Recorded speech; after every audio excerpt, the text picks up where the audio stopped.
Welcome to Low Fat Cooking. Let's get started and mention where we find fats in our diet. Fats are found in all animal products, including dairy products. Additionally, they can be found in plant-based foods, all baked goods, and many processed foods. But how do we know that a food contains low are going to apply only to the serving size. So here, for example, the serving size is 2/3 of a cup.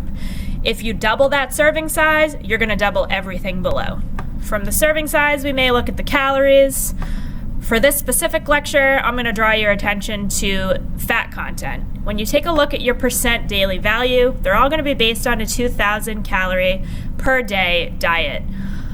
But it's very easy to just simply look at that percent daily value. If it's 10% or more of something, it's probably a lot. If it's 10% or less of something, it may not be so bad. Here we're looking at 8 grams of total fat, 10% of the daily value. It's not so bad.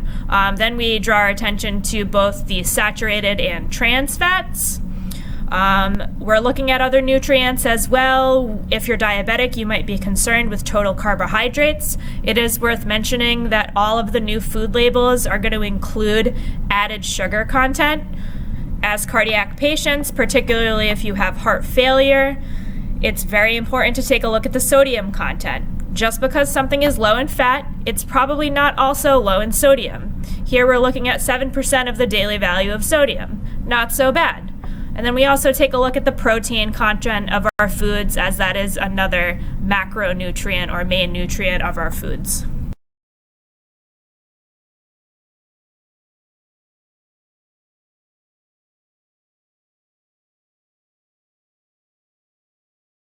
Free, sugar-free, no high fructose corn syrup, USDA organic, 100% whole grain, non-GMO, verified, heart healthy. They may be misleading, some of them may be true, but we would only know if you look at the ingredients and the food label.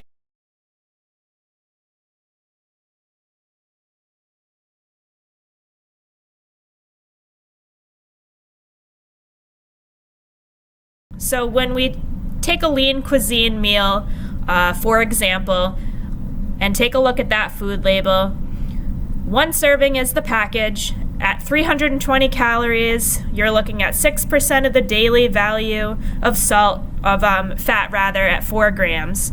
1.5 grams of saturated fat. There's no trans fat in this particular food. So yes, it is a low-fat, lean cuisine.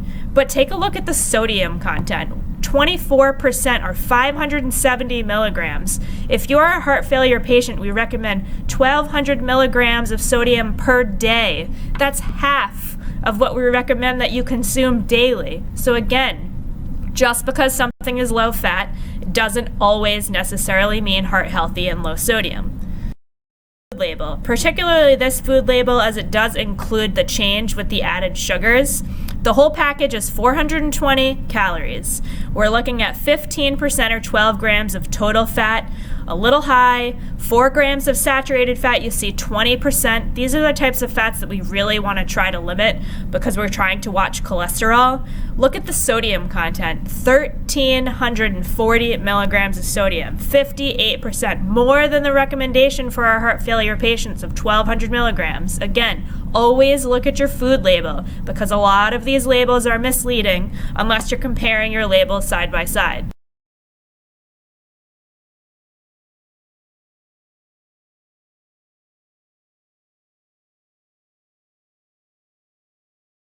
So as far as the guidelines go, we're trying to eat mostly monounsaturated and polyunsaturated fats. 20 to 35% of our total calories should come from these types of fats. These types of fats are particularly found in our plant-based sources. Omega-3 fats are found in mostly seafoods as well as some beans and legumes. We're trying to consume omegas or fish products 1 to 2 times per week. The new saturated fat guidelines, again, saturated fat is going to come from all of our animal sources and tropical oils. Coconut oil is the new fad. It is extremely high in saturated fat and not recommended for you folks. But again, 5 to 6% of our total calories should come from saturated fat. We recommend less than 13 grams for most people who have cardiac disease. At this point, the FDA has banned all trans fats as of 2018. There are none. There should be no indication that there is any trans fat in the products that you consume at this point. But previously, they were in all of our processed foods. So as far as cooking low-fat meals at home, when you prepare your favorite dishes, fat ingredients can be reduced, eliminated, or substituted. I tend to lean towards substitution, selecting healthier options whenever possible. I always draw your attention to the plate method. If you've met with Katie, she's going to provide you with this plate. This plate is probably available in some of her PowerPoints on YouTube as well. But when you take a look at your plate, it's a visual representation of what it should look like. Half of your plate should be filled with vegetables. A quarter of your plate is probably going to be a lean protein source, whether it come from an animal or a plant-based source, and then the other quarter of your plate is going to contain your starchy carbohydrate or whole grain carbohydrate. We tend to like to supplement fruits and, say, yogurt and low-fat dairy products as snacks in between meals. When we discuss meat, poultry, and fish, we're always trying to encourage you guys to select the lean cuts and lean meats that have less visible fat.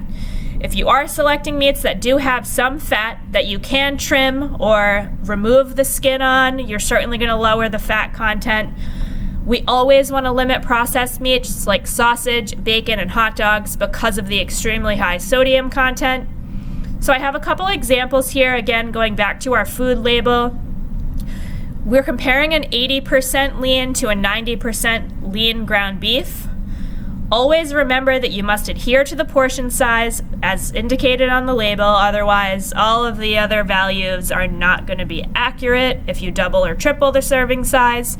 So again, comparing 80% and 90% side by side, 80% contains 23 grams of total fat and 9 grams of saturated fat, compared to the 90% coming in at 11 grams of total fat and 4.5 grams of saturated fat.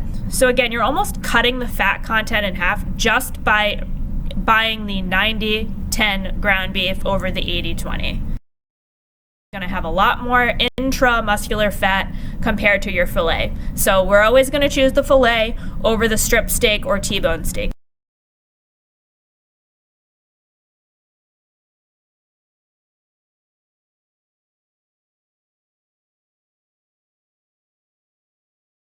Prepare your animal protein sources.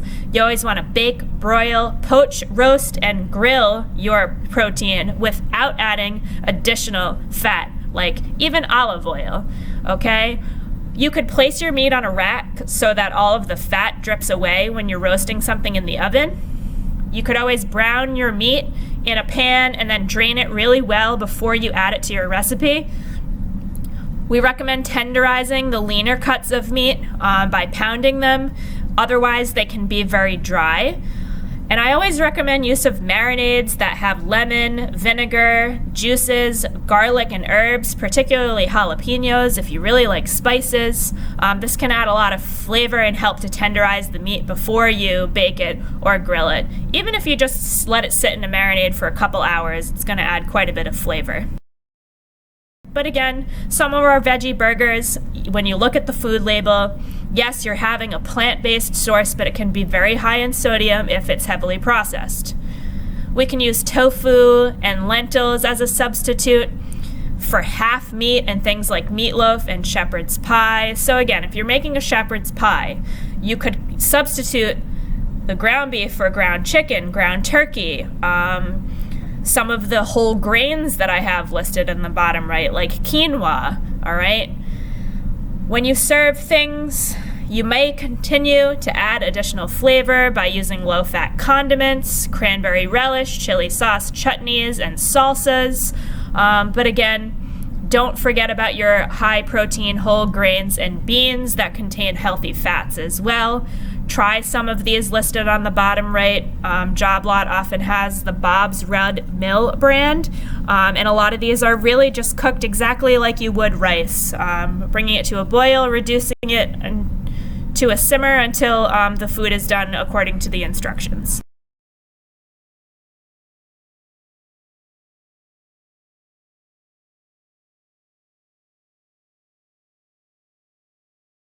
Spicing things up with citrus juices, relish, hot pepper, fresh herbs. You might consider stir-frying your vegetables in tomato juice or low salt or no salt chicken or beef broth, vegetable broth, rather than oil.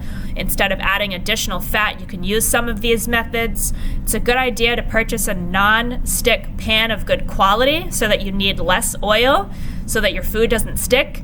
I always recommend use of light mayonnaise, maybe mustards, and even low-fat Greek yogurt. In recipes like coleslaw or potato salads, you can make your own dressings for these type of foods using olive oil and these other ingredients to supplement, rather than using full-fat sour cream and already made dressings that are very high in fat content. When you are using your olive oil, it is going to add a lot of additional calories to your meals, so you want to always make sure that you're measuring it rather than pouring it into your pan before cooking. We recommend a 1/2 to 1 tablespoon per person per 1 cup serving of vegetables. So whether you're frying it up in a pan or roasting it in the oven, coat it really well in very little oil before you roast it, or measure the oil that you're putting in the pan to be heated up before you add your food.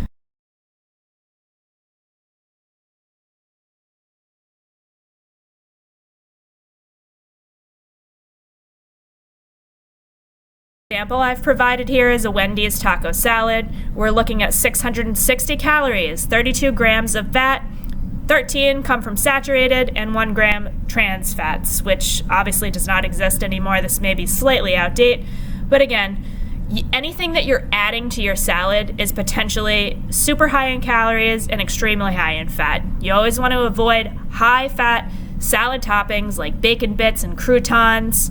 Always read the food label when you're looking at dressings in the stores. A lot of them are going to be really high in fat. Better to go just solid olive oil and vinegar. I really like the Greek yogurt-based dressings that they sell in the produce section at the grocery stores. The Bolthouse Farms makes a cilantro avocado dressing. That's fantastic. So again, salads with mostly vegetables, and choose your dressing wisely and avoid adding additional high-fat toppings.